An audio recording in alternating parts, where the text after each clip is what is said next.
So I've said from time to time it's important to look at what other countries really think of Brexit. So today we're going to get the German view. And I found a good article from, I think this is how you say it, Spiegel. I think that's how you say it, Spiegel Online. And the reason why it's always good to take another look at it is because you get a different perspective. Now, Brexiteers would have you believe that everyone in the country, or everyone in Europe, is worrying, and how are they going to cope without money from the UK? Well, a lot of the Eastern European companies have said quite gladly they're glad to increase their funding to the EU because they get a lot out of it. They're fine with doing that, just as we got a lot out of it with the money we put in. Remember, for every £1 we sent to the EU, we got 10 back. So, anyway, so this is from the Spiegel Online. So, Brexiteers are driving Britain into a wall. Unrepentant pro-Brexit politicians like Boris Johnson are pushing the UK government to take a hardline approach to the country's divorce from the European Union.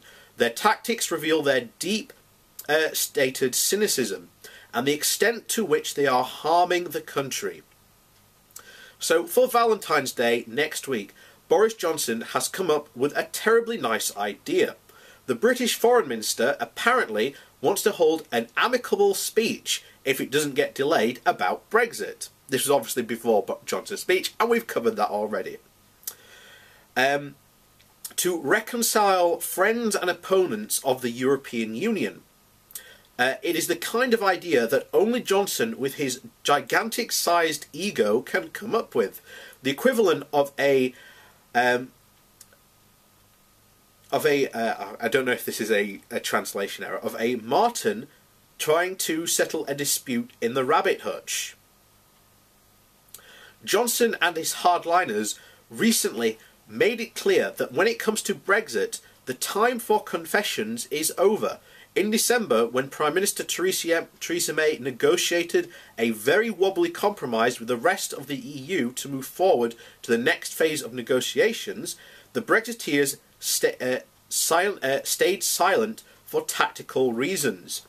For a moment, it seemed as if more level-headed voices in the government, those who wanted to bind the UK closely to the EU after Brexit, had prevailed. But for now, the endgame on Brexit has begun, and May will soon have to do something she loathes: make clear decisions. That's why the anti-EU camp is raising the pressure on her almost on a daily basis, as it becomes increasingly clear that what this is all about for them, a national reawakening, no matter the price. They seem to have forgotten that in the summer of 2016, the Brits only voted on whether the country should leave the EU, not how. But since then, the hardliners have been dictating their conditions, which include leaving the customs market, leaving the customs union, leaving the common market, leaving the customs union, ejecting the EU workers upon whom an entire industrial sectors are dependent. They want out, out, out, and into a future that nobody describes in fluffier terms than Johnson. For them, it's first and foremost about freedom, even if it's the freedom to drive a country at full speed into a wall. The breadth of their cynicism has become clear. When a report conducted by the government finding that the United Kingdom would be faced with considerable economic damage in every scenario in which it left the EU leaked, even if London somehow managed to secure a privileged access to the common market for the country, it found the economy would still be suffering for the coming 15 years. The reaction of the Brexit hardliners showed the extent to which they were denying reality. A minister threw aside the report, saying that the government economic forecasts were, quote, always wrong. Other anti-EU members within the Conservatives even accused the administrative apparatus of conspiring against the government in a targeted manner. Conspiracy theories and imagined backstabbings. It's the stuff of Donald Trump. That which should be cannot be. And as for May, she rushed to discount the embarrassing reports, reports as very preliminary. The Prime Minister is clearly too weak to stand up to the Brexiteers, who recently once again threatened to topple her in favour of, surprise, Johnson. If she compromises or concedes even a touch too much with the Brussels bureaucrats, the freedom fighters surrounding the foreign ministers have gotten crazy with the idea of a global Britain that will again be free to sail around the world for once its Brussels anchor has been lifted. They keep themselves energised by talking about how the UK was once a great nation that was dwarfed by its decision to join a global club of 27 petty-minded nations, and for whom a world of treasure and adventure awaits. Yeah. Oh.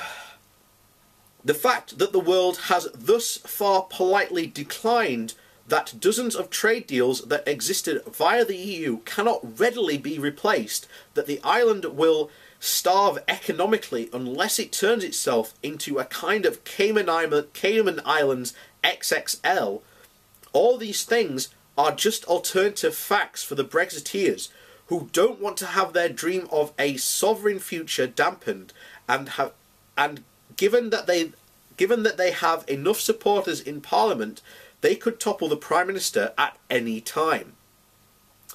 Theresa May has reportedly given in. She has needlessly questioned the rights of EU citizens in her country. She no longer talks of a customs union with the EU, but rather a customs agreement. All this may sound trivial, but if the guards reappear on the border between Ireland and Northern Ireland, it could torpedo the carefully crafted peace there. The carefully crafted peace there. Another piece of collateral damage the hardliners are apparently willing to accept. May has yet to reveal how she wants to have the government coalesce around her vision for Brexit.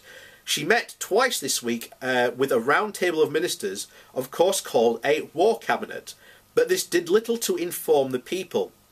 The EU is waiting while wringing its hands for London to share its preferred Brexit end state, although currently it seems more like an end station. Who knows, maybe Boris will manage to reconcile the irreconcilable with his romantic speech next week, and if it leads to a Valentine's Day massacre, that will surely not be what he wanted. So that's a very German view on Brexit, and it's not surprising, because it's the exact same view pretty much everyone else holds. Look, Brexiteers are living in this fantasy land that somehow we are just going to be better off. But we're not. We've got to renegotiate all these trade agreements, but this time we are going to be weaker and smaller trying to negotiate these trade agreements. We are not going to be able to negotiate services, because trying to negotiate services is an incredibly complex task. The kind of agreement we have with the EU now, being in, is incredibly complex, that has matured through cooperation for as long as we have been in. And these Brexiteers just can't admit or accept that this isn't the 19th century anymore. That we just can't engage in this type of "you will do as we say," and because that's their dream. They keep on saying, "Oh, these countries are going to capitulate to all our demands, and they're going to give us exactly what we want." No country is just going to, roll over and just say, "Oh yes, Britain, we're going to give you this." As I've said, last year, Australia And New Zealand, if we default to WTO rules, they are already preparing to take us to the World Trade Organization Court on this. So bear in mind, Brexiteers were so incredibly pissed off at, you know, the European Court, which sorts out all these things like this. How are they then going to react when the World Trade Organization Court, an organisation we have been told countless times is somehow amazing and fabulous, how are they going to react when Australia and New Zealand, two of our incredibly close trade partners who we can do incredible deals with, take us to court over lamb meat? I look forward to seeing the headlines on that, because that is going to be hilarious.